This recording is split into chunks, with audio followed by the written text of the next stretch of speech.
Fala pessoal, boa noite, tudo bem? Vamos lá, vamos começar mais um estudo,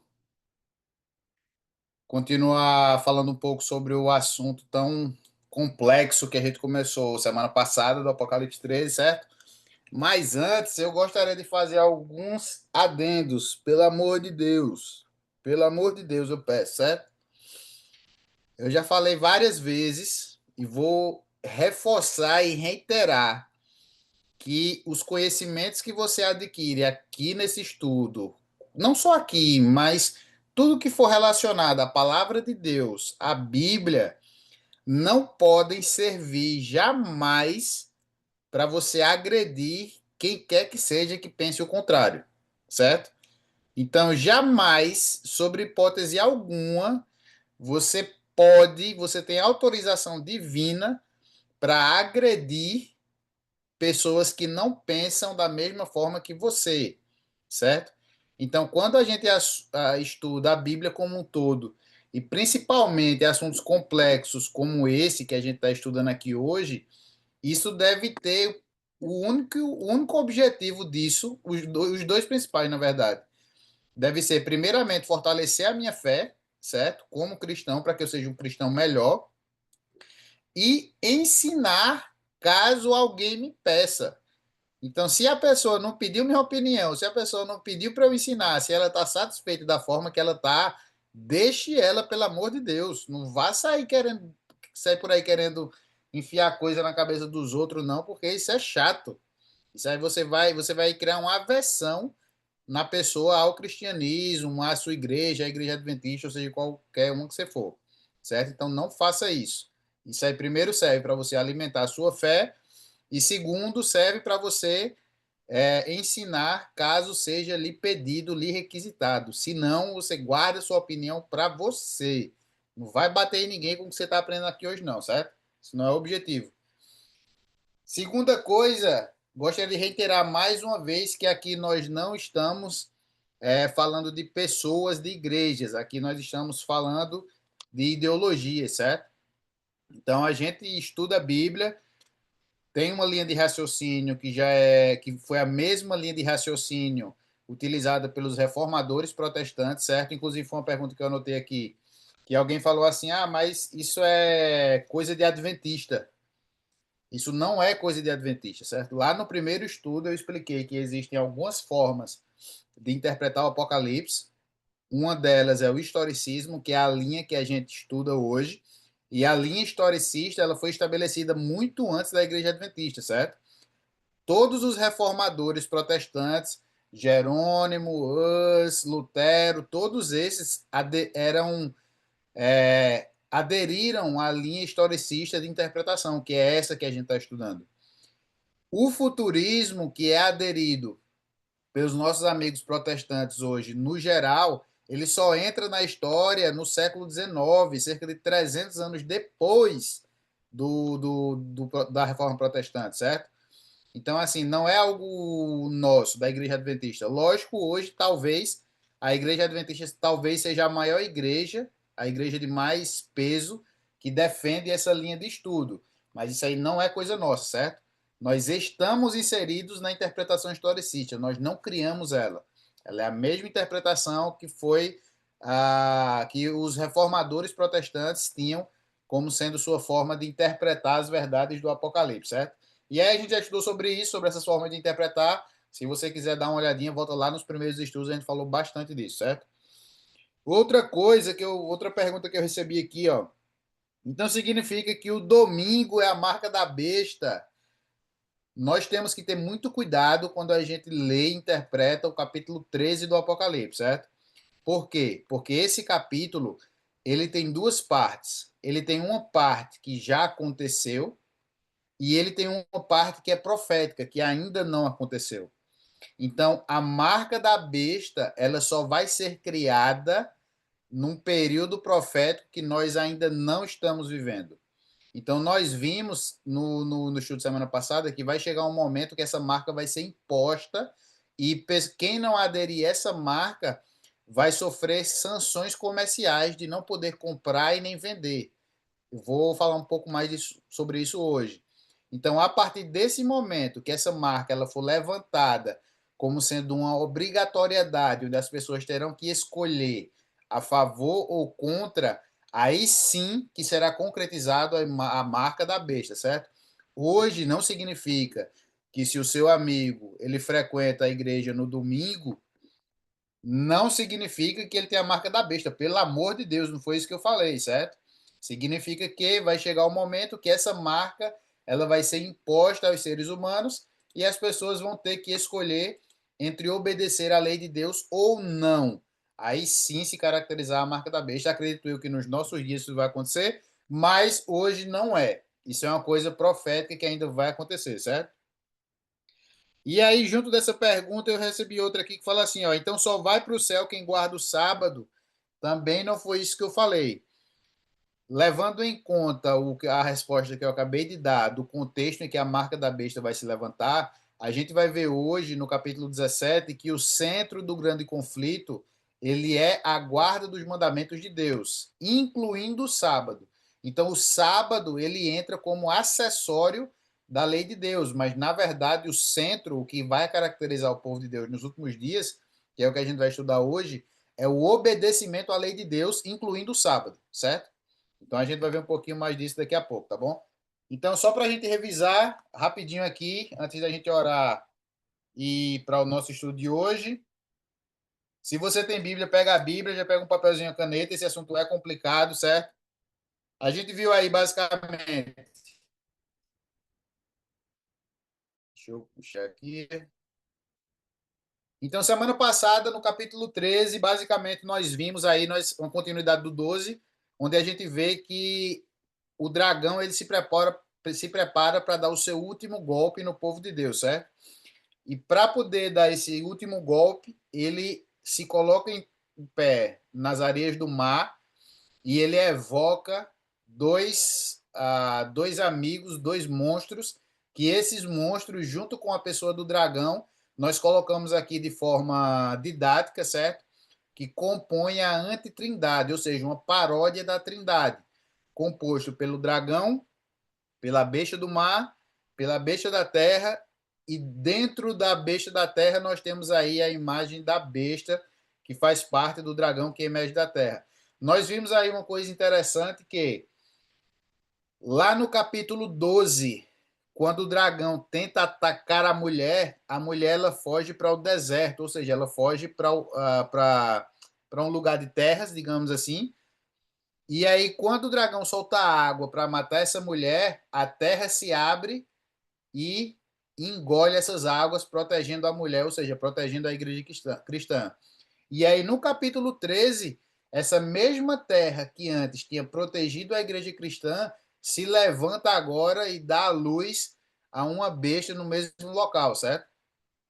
E aí nós entendemos que no período da Reforma Protestante, quando os cristãos estavam sendo perseguidos pela besta do mal, ou seja, pela Igreja Católica, certo? A Igreja Católica estava caçando, matando e perseguindo todos os cristãos no seu tempo. Esses cristãos vieram para cá, para os Estados Unidos, e esse país aqui acolheu esses cristãos. E esse país acolheu esses cristãos com duas bandeiras principais, que era liberdade civil e liberdade religiosa, que simboliza os dois chifres do animal, do segundo animal, do capítulo 13, a partir do verso 12, se não me engano, certo? Então, esse mesmo país que outrora acolheu os primeiros cristãos, se tornaria, a partir do verso 11, a besta também que emerge da terra e daria à luz a imagem da besta, certo? Então, sendo assim, nós temos então a antitrindade como sendo o dragão, o diabo, certo? Nós temos a besta que emerge do mar, fazendo uma paródia do próprio Jesus, do próprio Cristo. A gente vai entender um pouquinho mais hoje. E nós temos a besta da terra e a imagem da besta, que é os Estados Unidos, e o seu filho, o protestantismo corrompido, como sendo uma paródia do Espírito Santo. Então, esses três brothers aí, eles vão fazer algumas coisas no tempo do fim, certo? E vão fazer muita zoada. E aí o capítulo 14, que é o que a gente vai estudar hoje, ele vem como sendo uma resposta de Deus aos enganos levantados por essa antitrindade no tempo do fim, tá bom? Então, antes da gente entrar no capítulo 14, eu quero te convidar para que você ore comigo, baixe sua cabeça, para a gente pedir mais uma vez a iluminação de Papai do Céu no estudo de hoje. Então, ore comigo. Senhor Jesus, grandioso Pai, Senhor, mais uma vez estamos aqui reunidos em plena segunda-feira, um dia de trabalho, onde muitos dos teus filhos estão cansados, mas escolheram estar aqui, começando a semana estudando um pouco mais da tua palavra. E nós sabemos, Senhor, que quando nós te buscamos, quando nós vamos ao Senhor, de forma alguma a tua palavra ela volta vazia. Então, meu Deus, de forma muito humilde, nós te pedimos que o Senhor se faça presente aqui conosco hoje e que não a opinião de homens, que não a opinião de pessoas prevaleça, mas a tua única tradução da tua própria palavra. Nós não queremos agredir ninguém, nós não queremos bater em ninguém, nós só queremos estar prontos, munidos da tua santa verdade quando essas coisas acontecerem. Então fica com todos os teus filhos, em nome de Jesus, amém. Então, antes da gente começar de fato no capítulo 14, eu queria só reiterar uma coisa que eu acho que a gente viu rápido, talvez no capítulo 13, a respeito da marca da besta, certo?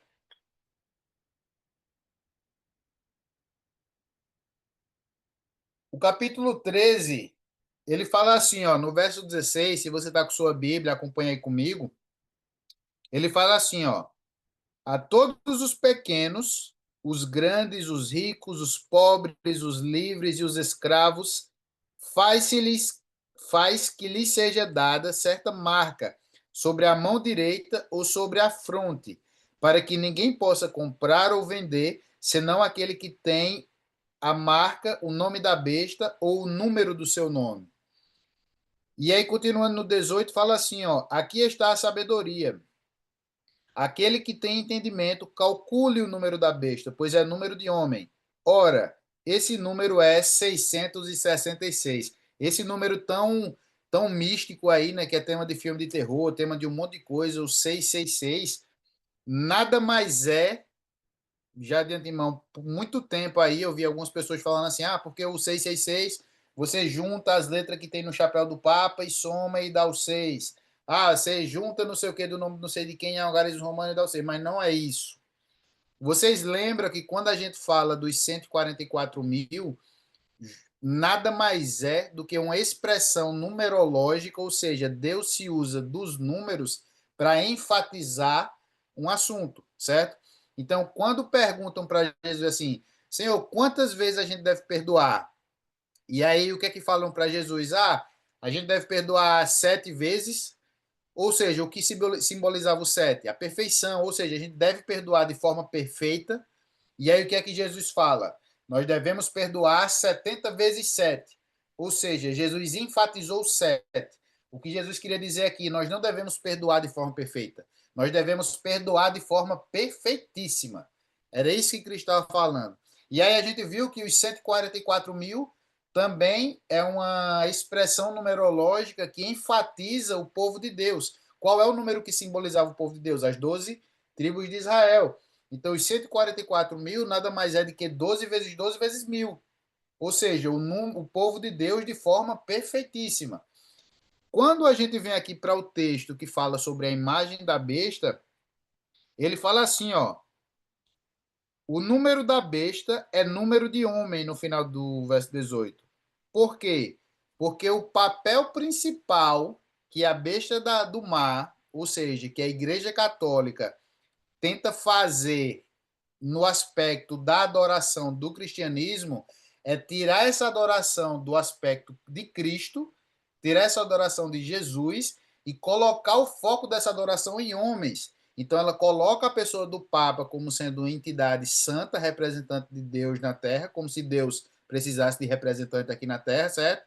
E ela coloca, por exemplo, o sistema intercessório na mão de Maria, na mão dos santos, quando na verdade esse sistema ele pertence por direito a Cristo. Então o número 666 nada mais é do que o 666.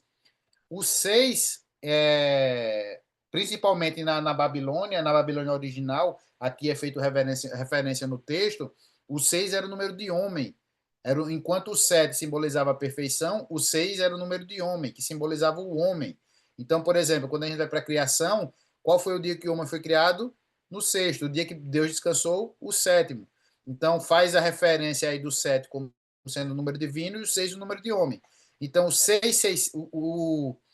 o número, na verdade, não é 666, mas é 6, 6, 6. Ou seja, aqui João enfatiza que um dos papéis dessa besta seria colocar o foco da adoração como sendo o homem e não aquele que de fato detém esse poder que é Jesus Cristo, certo?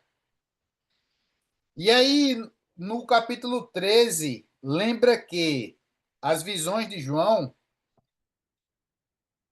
via uma coisa, tinha uma pausa, via outra, tinha uma pausa, via outra, certo?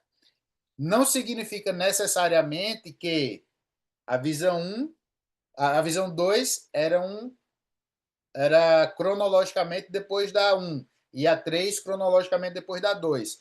Na verdade, aqui, nesse contexto, João vê uma terra totalmente bagunçada, um planeta totalmente bagunçado, com duas bestas vomitando falsas ideologias, vomitando falsas verdades, vomitando mentiras.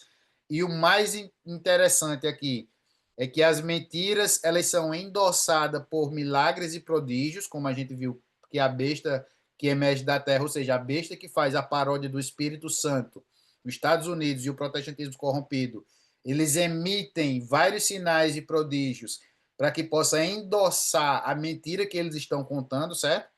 Então, nesse contexto totalmente bagunçado, João ele tem a visão do capítulo 14. Então, dá para a gente entender que o capítulo 14 ele acontece ao mesmo tempo que o capítulo 13 está acontecendo. Então, enquanto uma bagunça ideológica no mundo cristão acontece de forma gigantesca e incontrolável, João vê o que a gente vai ler aqui agora no capítulo 14, certo? Então ele começa falando assim, ó: Olhei e eis o Cordeiro em pé sobre o monte Sião, e com ele 144.000, tendo na fronte escrito o seu nome e o nome do seu pai. Opa! A gente viu aqui no verso 16 do capítulo 13 que a marca da besta seria colocada na fronte ou na mão. Enquanto isso, aqui a gente vê que a marca de Deus ela é colocada somente apenas na fronte. Marca da besta, fronte e mão. Marca de Deus, só fronte. Guarda essa informação. Ouvi uma voz do céu, como voz de muitas águas, como voz de grande trovão. Também a voz que ouvi era como de arpistas, quando tangem a sua harpa. Entoavam um novo cântico diante do trono, diante dos quatro seres viventes e dos anciãos. E ninguém pôde aprender o cântico, senão os 144.000 que foram comprados da terra. São estes os que não se macularam com mulheres, porque são castos. São eles os seguidores do Cordeiro por onde quer que vá. São os que foram redimidos dentre os homens, primícias para Deus e para o Cordeiro. E não se achou mentira na sua boca, nem mácula. Então, basicamente, aqui é uma visão muito bela que João tem do seguinte: enquanto o mundo está bagunçado, com um monte de mentira para lá, um monte de mentira para cá, um monte de blasfêmia, um monte de heresia, enquanto o mundo cristão está todo bagunçado, todo deturpado, João vê os 144.000 no meio desse mundo. E para mim, o que mais me impressiona é a descrição que ele faz desse povo dos 144.000, que é um povo que está em guerra, no meio de uma guerra, e a partir do 2, ele fala que o povo está no meio da guerra cantando e louvando. Então é um povo que está no meio do desconforto, é um povo que está sendo ali oprimido, é um povo que é minoria diante de um mundo tão gigante, e ao invés desse povo estar preocupado, esse povo está triste, está aflito, esse povo está cantando, esse povo tem a marca, o selo de Deus na sua fronte, e esse povo está em paz e tranquilo enquanto o mundo está caindo e pegando fogo. Então eu fico muito impressionado com essa descrição que João faz. Porque esse, no meio dos 144 mil, talvez possamos estar eu e possamos estar você. A gente já estudou o que simboliza esse povo, que serão os vivos no momento da volta da segunda vinda de Cristo, certo? Então, esse povo, a gente vê lá no capítulo 7, na pausa entre o sexto e o sétimo selo, no capítulo 7, João ele dá outros detalhes que ele não dá aqui sobre esse povo, os 144 mil. E ele fala que é o povo que veio da grande tribulação. E a tribulação que João fala, que João cita, que esse povo passou por ela, é justamente o contexto do capítulo 13. É justamente o os enganos levantados pela besta do mar e pela besta da terra e pelo dragão, que são essa tribulação que João menciona que esse povo passou por ela e não se corrompeu. E aí, eu destaco aqui dois pontos importantes dos 144 mil. O primeiro, eu já falei, que é um povo que tem a marca aonde? Em sua fronte, em sua testa, certo? E as outras características estão lá a partir do verso 4, que ele fala assim, ó, são estes os que não se macularam com mulheres porque são castos. E aí ele dá outras descrições, que, por exemplo, e não se achou mentira em sua boca nem mácula. Várias e várias vezes também eu já falei para vocês que mulher no Apocalipse significa o quê? Doutrina, pode ser igreja, pode ser religião, mas eu particularmente eu gosto de ficar com doutrina. Basicamente a gente tem duas mulheres no Apocalipse. Na verdade não são duas, é uma mulher em duas fases diferentes. A gente tem uma mulher vestida de branco e a gente tem a mesma mulher lá na frente vestida de vermelho, certo? Então, simboliza aí uma doutrina pura e uma doutrina corrompida. Então, basicamente, eu gosto de ficar com a interpretação de que mulheres seriam doutrinas. E quando ele fala que o povo, a principal característica desse povo é que não se contaminou com mulheres porque são virgens, ele está falando assim, ó, que apesar do tanto de engano que foi jogado na Terra, que foi jogado no planeta, esse povo ele não se corrompeu com esses enganos. E a única forma que a gente tem de não se corromper com esses enganos é fazendo o que a gente está fazendo aqui hoje. É estudando a palavra, é estudando a Bíblia, é estando preparados, estando um passo à frente do erro, certo? E aí no capítulo 6, João inicia talvez aqui uma nova visão e ele vai para o coração do capítulo 14, no verso 6. E antes da gente ir para isso, eu quero só mostrar uma coisa para vocês. Então, essa parte aqui eu acho que já está bem entendida, certo? Da antitrindade que a gente vê no capítulo 13, que cada um aqui tem seu. Basicamente, essa besta que emerge do mar, ela tem o papel de fazer algumas mudanças, e a besta que emerge da terra, ou a imagem da besta, elas têm basicamente o papel de levar a adoração para a primeira besta, certo? E aí eu separei, existem várias outras coisas que a gente poderia enumerar e listar aqui, mas aí eu separei, só para ficar mais fácil para vocês, três principais enganos que essa antitrindade realizaria no final dos tempos, certo? Basicamente três para poder vocês entenderem melhor. A gente poderia destrinchar mais vários outros, mas eu separei três para poder a gente só entender melhor. O primeiro engano, ele está lá em Daniel 7. No estudo da semana passada, nós vimos que a besta que emerge do mar, ele é o mesmo chifre pequeno mencionado aqui no capítulo 7 de Daniel, certo? Então a diferença é que Daniel ele teve a mesma visão e ele detalha o chifre pequeno. João ele vê também a mesma coisa de um aspecto diferente, porém os dois estão olhando ali para o mesmo poder, a mesma potência política religiosa, certo? Primeiro engano que nós vemos que a antitrindade fez, mudar a lei.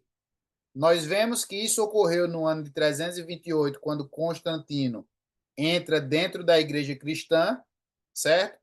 Logo após, 200 anos depois, no ano 528, a Igreja Católica endossa essa mudança, assumindo-se como, de fato, uma igreja hegemônica na Europa.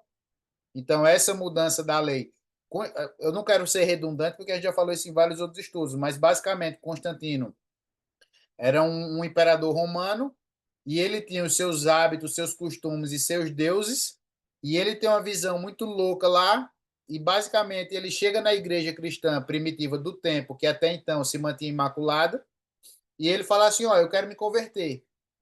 Só que para poder eu me converter, eu vou abrir mão de muita coisa, mas nada mais justo do que vocês abrirem mão de algumas coisas também. E aí, para poder a gente fazer isso acontecer, eu paro de perseguir vocês. O cristianismo vai ser a religião oficial aqui da Europa primitiva e fica tudo certo para todo mundo. A igreja, como instituição, aceitou, certo? Corrompeu-se. Daí, por exemplo, foi mudado o sábado para o domingo. Então, por exemplo, se fosse possível a gente perguntar para alguns dos apóstolos, para alguns dos discípulos, para alguém, para o João que escreveu o Apocalipse, o que simbolizava o domingo na vida dele, ele não ia nem saber, porque o domingo entrou na jogada aí 300 anos depois, certo? Eles nunca ouviram falar de domingo nem nada. Então, aí acontece a mudança do sábado para o domingo. Aí acontece, por exemplo, também a inserção de imagens de esculturas que não existiam dentro da igreja cristã no tempo. Então, Constantino traz imagens do Deus dele e só muda o nome, colocando o nome de santos cristãos, certo? Dentre várias outras coisas que ele faz. Então, basicamente, o primeiro engano que a gente vê aí é mudança da lei e blasfêmia contra Deus e contra o tabernáculo. O que significa blasfêmia contra Deus e contra o tabernáculo? Já falei para vocês também algumas centenas de vezes que o tabernáculo nada mais é do que o local onde Cristo hoje faz a intercessão por nós. Então, o julgamento da humanidade já começou em 1844, certo? Então, começando pelos mortos até os vivos, hoje, possivelmente, o meu nome está passando lá em ata lá em cima, certo? E Cristo hoje está vestido de sacerdote fazendo o juízo pré-advento que nós falamos, ou seja, o juízo antes de sua segunda vinda, certo? Então, esse papel de intercessor, de interceder por nós diante do Pai, está acontecendo hoje no tabernáculo através de Cristo. Cristo é o nosso intercessor hoje. Então, quando fala que o chifre pequeno, ou a besta que emerge do mar, ela falaria blasfêmia contra Deus e contra o tabernáculo, é exatamente o que eu já mencionei alguns minutos atrás. Ou seja, esse poder político, ele tiraria o papel intercessório de Deus e colocaria no homem. Então, nós vemos o papel intercessor de Deus sendo retirado da pessoa de Jesus Cristo, que acontece hoje no tabernáculo, e colocado na pessoa do Papa, colocado no padre. Você vai e confessa para o padre, você vai e confessa para os santos, você vai e confessa para Maria, você vai, por último, talvez você confesse para Jesus. Então, essa é a blasfêmia que esse poder realiza contra Deus e contra o tabernáculo, certo? O segundo engano é que essa coalizão, essa antitrindade, ela iria endossar uma falsa doutrina através de falsos milagres. No capítulo 13, verso 14, ele fala assim, ó, isso se referindo à besta da terra, certo? Ao protestantismo corrompido. Seduz os que habitam sobre a terra por causa dos sinais que lhe foi dado executar diante da besta, dizendo aos que habitam sobre a terra que façam imagem à besta, aquela que ferida a espada sobreviveu. E lhe foi dado comunicar fôlego à imagem da besta, para que não só a imagem falasse, como ainda fizesse morrer quantos não adorassem a imagem da besta. E aí no verso 13, fala assim, ó, também opera grandes sinais, de maneira que até fogo do céu faz descer a terra diante dos homens. Então, nos últimos dias, vai ser dado a autorização divina a esse poder, a essa, como é que eu falo? a essa besta que emerge da terra, para que faça sinais que parecem-se muito com os sinais feitos pelo próprio Deus. E Deus vai autorizar, hoje ainda não está autorizado, mas Deus vai autorizar com que isso aconteça, porque aquelas pessoas que têm uma fé, que têm uma crença baseada somente naquilo que vê, naquilo que presencia, em milagres, em sinais e prodígios, essas pessoas vão ser levadas, porque nos últimos dias o que vai firmar a tua fé é o conhecimento que tu tem na palavra, e a gente vai ver daqui a pouco o que de fato vai diferir o povo de Deus. Então, o próprio Deus vai dar permissão para que essa besta, de fato, faça milagres e sinais e prodígios que parecem com os sinais, milagres e prodígios do próprio Deus, para que pessoas infundamentadas que têm uma fé vazia, pequena, que só acredita baseado em milagre, baseado naquele que vê, que faz, que essas pessoas tenham a sua fé balançada, caso não tenham fundamento. Eu vi, o sábado a gente estava conversando na lição, e um amigo meu falou assim: ah, mas eu estava estudando a doutrina, uma doutrina X, e rapaz, é muito bem feito, quase que eu me converto para a igreja dos caras, que é muito bem feito. E aí a gente entrou nesse assunto, porque os milagres, os sinais e os prodígios vão ser muito bem feitos. Então, se a gente não tem embasamento, a gente cai, velho, a gente vai bonito, certo? Então, o texto fala aqui que também opera grandes sinais, de maneira que até fogo do céu faz descer e faz cair sobre a terra. Você quer ver um sinal que é mais de Deus do que cair fogo do céu? Você quer ver um sinal que é mais de Papai do Céu do que fogo que desce lá de cima e consome tudo? Pois é isso que a besta vai fazer no final dos dias, no final dos tempos, certo? Então, basicamente, o segundo engano, ele é endossar a falsa doutrina através de falsos milagres. Então, os milagres que o protestantismo corrompido irá fazer para enganar o povo de Deus vão ser tantos, em nome, entre aspas, do próprio Deus, que boa parte dos habitantes da terra vão ser enganados, certo? E o terceiro engano, ele é basicamente inserir sua marca nas pessoas através do convencimento ou da imposição. Vocês lembram que eu falei para vocês algum tempinho atrás, tá aqui, ó, no verso 16 do capítulo 13, que a marca da besta ela seria colocada sobre a testa ou sobre a mão. Vou ler o título na íntegra aqui, ó. E faz com que, verso 16, segunda metade, ele fala assim, ó: faz que lhe seja dada certa marca sobre a mão ou sobre a fronte, para que ninguém possa comprar ou vender, senão aquele que tem a marca, o nome da besta, o número de seu nome. Então, basicamente, nos últimos dias, a marca da besta vai ser inserida sobre a fronte, sobre a testa e sobre a mão, e o texto usa como exemplo aqui que quem não tiver a marca vai ser impedido de comprar e de vender. Ou seja, as pessoas que não têm a marca vão ser excluídas da sociedade. Você não vai conseguir viver mais em sociedade se você não tiver a marca que vai ser inserida na testa ou na mão. Ao passo de que, no capítulo 14, no verso 1, fala que o selo do povo de Deus vai ser somente na fronte, não vai ser na mão. O que significa? Significa que o selo da besta, ele tem duas formas das pessoas aderirem. Ou pelo convencimento, ou pela imposição, ou pela comodidade. Imposição barra comodidade. Então, ou a pessoa ela vai se converter e falar assim, não, realmente isso aqui é certo, isso é correto, e é o que eu quero seguir. Ou a pessoa vai olhar assim e falar, rapaz, eu não concordo com isso, eu acho que isso não é certo, mas como eu não quero ser privado de viver em sociedade, eu vou aderir e está tudo bem. Então essas são as duas formas que as pessoas têm de aderir ao selo da besta, pelo convencimento, convertimento, ou pela mão, pela imposição, ou pelo conforto, digamos assim, né? E aí a gente volta lá para o capítulo 14. No início do capítulo 14, a gente vê que os 144 mil têm o selo de Deus sobre a fronte e é um povo que está muito confortável, muito seguro, mesmo em plena confusão ideológica que está acontecendo, certo?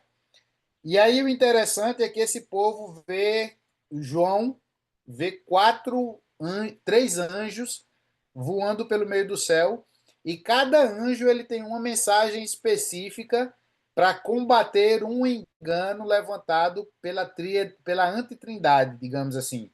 Então, basicamente, enquanto a antitrindade está levantando seus enganos no meio da sociedade, Deus ele lança os seus últimos avisos através dos seus anjos, suas últimas verdades que combatem esses enganos para os habitantes da terra.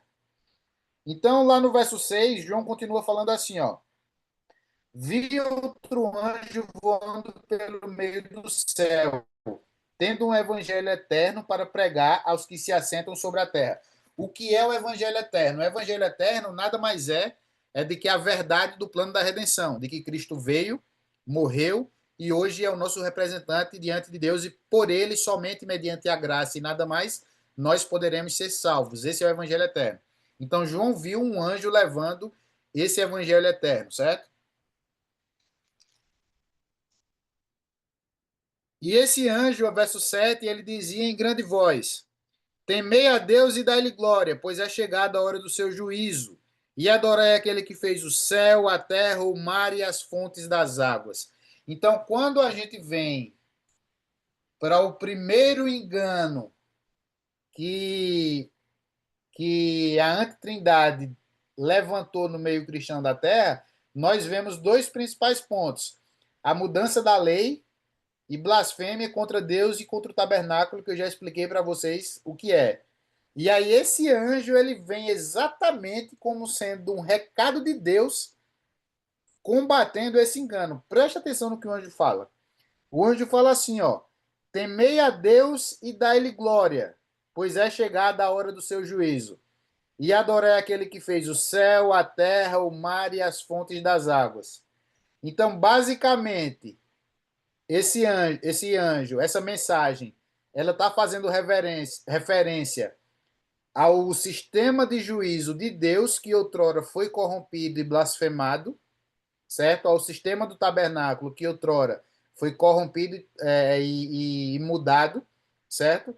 Ele faz referência a uma adoração somente a Deus e a mais ninguém, e ele faz uma referência clara a exatamente o mandamento da lei que foi mudado. Então, vê como é interessante. Quando a gente vai lá para Êxodo, capítulo 20, a partir do verso 8 é o mandamento que faz referência ao sábado, que descreve o sábado, certo? Mas quando a gente vai ler a partir do 11, acompanhe comigo aí na tua Bíblia. Eu vou ler novamente a mensagem do primeiro anjo, para poder vocês verem, e aí a gente vai ler o que está escrito no quarto mandamento da lei de Deus, assim, ó: Temei a Deus e dá-lhe glória, pois é chegada a hora do seu juízo. E adorai aquele que fez o céu, a terra, o mar e as fontes das águas. Êxodo capítulo 20, verso 11. Porque em 6 dias fez o Senhor o céu, a terra, o mar e tudo que nele há. E no sétimo dia descansou. Por isso o Senhor abençoou o dia de sábado e o santificou. Então, note que João, quando ele vai descrever a mensagem do sétimo anjo, ele usa basicamente as mesmas palavras. Na verdade, quando João está descrevendo a primeira mensagem e ele vai descrever o próprio Deus, ou seja, aquele que fez o céu, a terra, o mar e tudo que nele há, ele usa basicamente as mesmas palavras que são usadas no quarto mandamento. Então, João ele descreve Deus na primeira mensagem angélica exatamente como Deus é descrito no quarto mandamento. Praticamente ele usa as mesmas palavras para descrever o mesmo Deus. E que interessante é isso. E aí depois ele vê o segundo anjo. Nós vimos então que o primeiro anjo ele vem derrubando aqui esse primeiro engano, certo? E aí nós vemos então o segundo anjo, que ele chega falando assim, ó: Seguiu-se outro anjo, verso 8, o segundo dizendo: Caiu, caiu a grande Babilônia, que tem dado a beber a todas as nações do vinho da fúria da sua prostituição.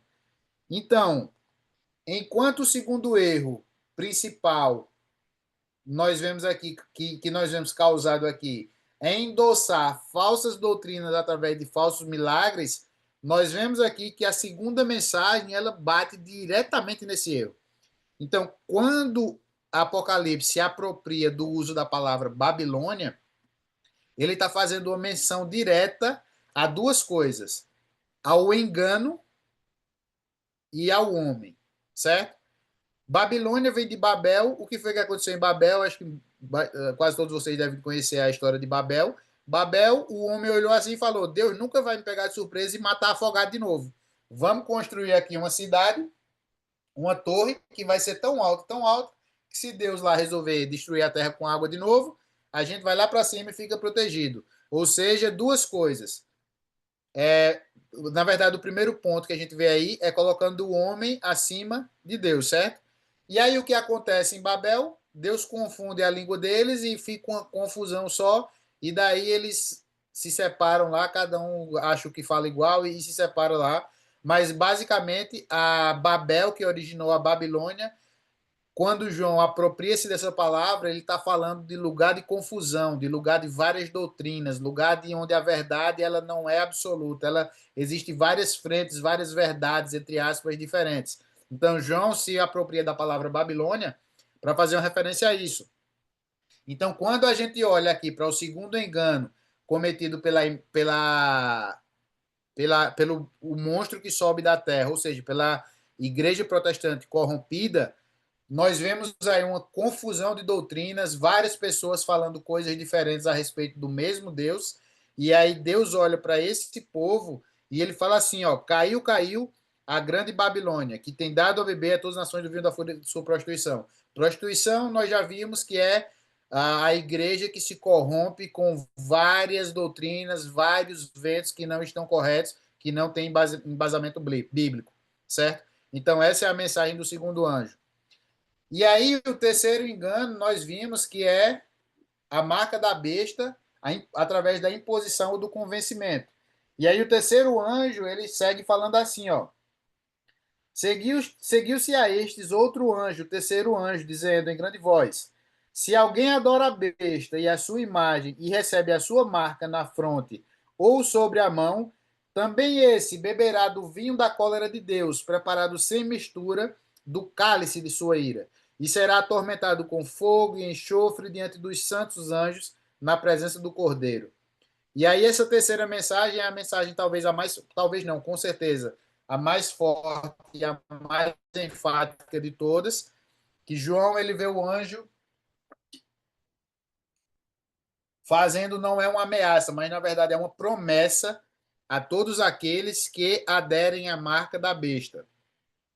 E aí a gente já viu várias e várias vezes marca da besta, marca de Deus. A marca da besta é teste, mão, convencimento, imposição. A marca de Deus é só teste, ou seja, é só convencimento, convertimento. Mas o que de fato é marca da besta ou marca de Deus? No verso 12 nós encontramos a resposta para essa tão questionada, essa pergunta tão famosa aí, que às vezes as pessoas falam, a marca de Deus é a marca do capeta, é um chip que vai ser colocado, é o quê? É a televisão quando lançar, é a internet. E aqui no verso 12 do capítulo 14, nós temos a resposta para o que de fato é a marca de Deus e o que de fato é a marca da besta. Nós vemos que existe um conflito ideológico entre o bem e o mal, onde o mal usa de suas armas para tentar convencer as pessoas de algo, e Deus usa-se também de suas armas através de seus anjos, de suas mensagens, para também convencer as pessoas de algo. E basicamente esse algo em comum que tanto o mal, tanto o bem estão brigando no teu coração e na tua mente, está descrito aqui no verso 12. E aí João, no capítulo 14, vê o povo de Deus separado, escolhido nos últimos dias. Ele vê três mensagens, ele vê um anjo levando três mensagens por todo o céu. E no final, ele enfatiza aqui o que é, qual é o centro dessa mensagem. O que de fato define o que é a marca da besta e a marca de Deus. E no verso 12, ele começa a falar assim, ó. Aqui está a perseverança dos santos. O que é perseverança? Perseverança é quando você não desiste de algo. Perseverança é quando as coisas querem te colocar para baixo, querem te fazer mudar de ideia, querem te bater, querem te questionar, querem falar que você está errado, querem falar que você é um extremista, que você deve sair desse meio. Isso é perseverança. Quando você consegue suportar tudo isso em nome de uma causa, em nome de Deus, em nome dessa verdade, isso aqui de fato é perseverança. E João fala que a perseverança dos santos é guardar os mandamentos de Deus e ter a fé em Jesus. Então, eu até arrepio quando eu falo aqui para vocês, porque existe uma briga cósmica, espiritual gigantesca que está acontecendo, lógico. Existe um contexto aqui que vai ser mais próximo ao fim dos tempos, mais próximo à volta de Jesus, mas o rascunho, o cenário já está pronto para que tudo isso aqui aconteça. E o foco dessa briga, o ponto central dessa briga é fazer você guardar ou não os mandamentos de Deus e guardar ou não a fé e o testemunho em Jesus. Então é muito sério esse assunto. Logicamente, me entendam quando eu falo mais uma vez que basicamente a maior parte disso aqui vai acontecer num período que está um pouco mais à nossa frente. Não é porque o teu amigo é da Igreja Católica, não é porque o nosso amigo é da Igreja Protestante, que ele está na marca da besta, que não é isso. Não é isso, certo? Mas o cenário ele está sendo montado. E quanto mais conhecimento você tiver do assunto, mais preparado você vai estar para lidar com o engano quando ele bater na sua porta. Então, às vezes, a gente pensa que vai estar em casa aqui de boa e de repente vai aparecer um aviso no céu, umas trombetas falando assim, pessoal, a partir de agora o dragão começou o selamento, viu? Se liga aí. Ó, a partir de agora, Deus que está selando, viu? Quem for de Deus, vem para a direita, quem for do diabo aqui vai para a esquerda. E não é assim que vai acontecer. As coisas vão acontecer de forma calma, tranquila. Como já foi dito, as pessoas vão estar casando, se dando-se em casamento, vão estar comprando, vão estar vendendo. Ou seja, as pessoas vão estar vivendo normalmente e aí as coisas vão estar acontecendo de forma tranquila, sossegada, sem alarde. E quando você começa a fazer concessões, quando você começa a, de forma deliberada, quebrar mandamento, não seguir de forma consciente, sabendo que aquilo é o correto, você está pouco aos poucos deixando e tirando da sua fronte o selo do Deus vivo. Quando você começa a fazer concessões, sabendo que aquilo é errado, que aquilo não é correto, que não é o que Deus pede de você, você está pouco a pouco se distanciando, indo para longe.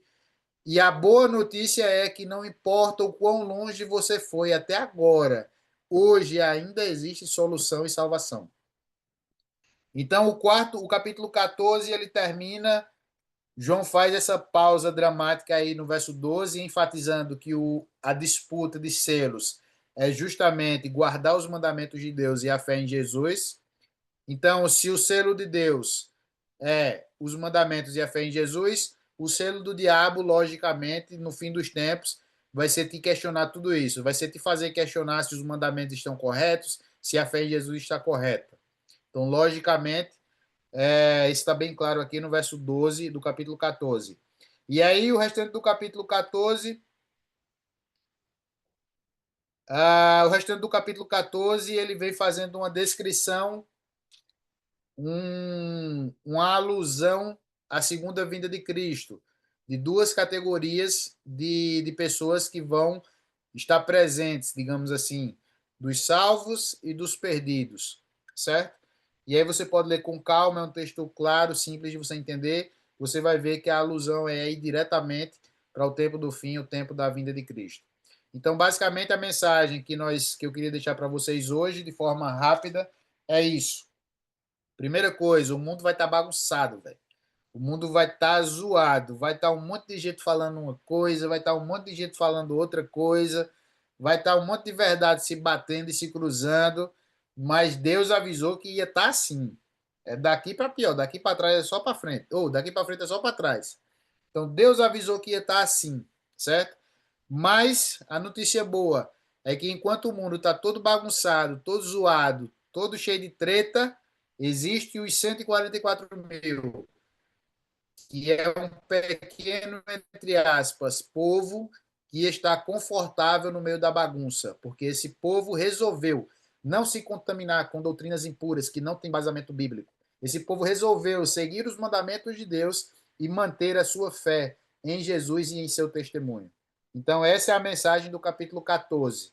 Enquanto o mundo estiver bagunçado, vai ter um povo doido aí que vai ser taxado de extremista, vai ser taxado daquilo outro, mas vai perseverar e não está nem aí. E esse povo vai estar levando 3 mensagens para serem entregues ao mundo. A primeira mensagem: temei a Deus e dai glória, pois é chegada a hora do seu juízo, e adorar aquele que fez o céu, a terra, o mar e as fontes das águas. A segunda mensagem: caiu, caiu a grande Babilônia, que tem dado de beber às nações do vinho da sua prostituição.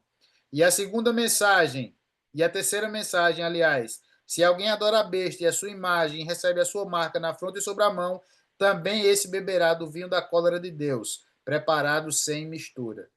Então, esse povo maluco que vai estar aí, no mundo pegando fogo, o mundo balançando, treta para lá e treta para cá. Esse povo vai estar confortável, firme naquilo que acredita e levando essas 3 mensagens para todo mundo.